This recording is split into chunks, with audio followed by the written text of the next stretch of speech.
European squares are not relics. They are open-air living rooms. Some are centuries old. Others were drawn only decades ago. Together they chart how this continent has grown, rebuilt, and learned to carve space for people. The earliest squares were medieval, irregular, shaped by need. You still see traces of this in places like Mikulov, where the town grew around a compact market square that began as a simple marketplace, and in Tallinn's Old Town, where the town hall square has been a trading space since the Middle Ages and is still framed by historic merchant houses. Their proportions remain human because the underlying layout grew from use rather than theory. The Renaissance and Baroque periods brought a new sense of order.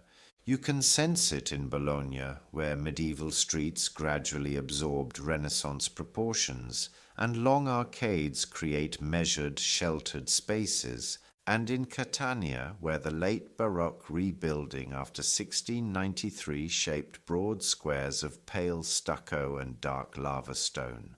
These places introduced a calmer harmony, balanced sight lines, deliberate geometry, and a clearer sense of spatial rhythm. The 19th century reshaped cities once more. Industrialization demanded space. In Madrid, tree-lined plazas opened between new boulevards. In Vienna, broad stone facades and planned green axes around the Ringstrasse created a quieter civic landscape behind the monumental museums. These spaces wove structure into the fabric of daily life.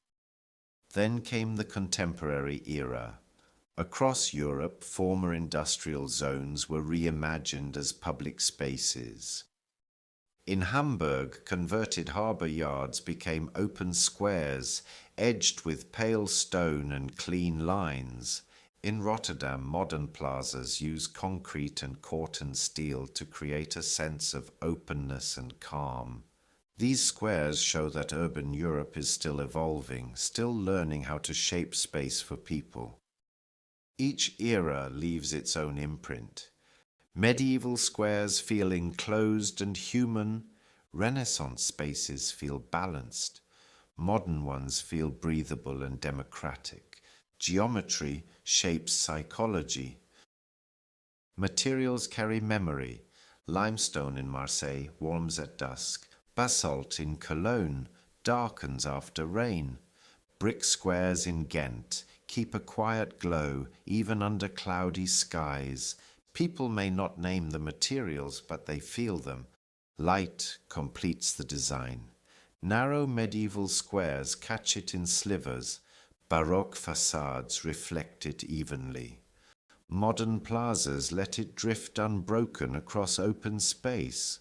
Walk far enough in the same city, and you'll see all three.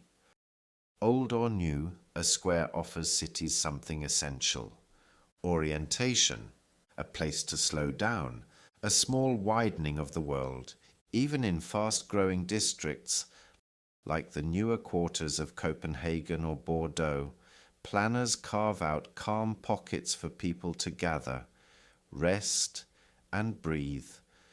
The beauty of Europe's squares lies in their variety.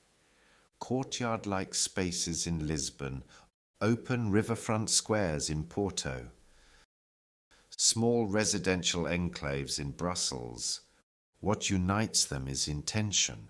Someone decided this space should belong to people. When you stand in a square, medieval, Baroque, or contemporary, you stand inside a conversation across time, stone beside steel, shadow beside sky, memory beside renewal. And in that balance you see why cities keep building them.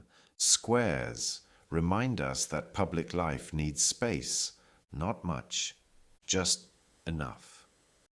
If this piece stayed with you, you can stay connected. Subscribe to Port and Parlor for more quiet reflections and new perspectives. Thank you for watching.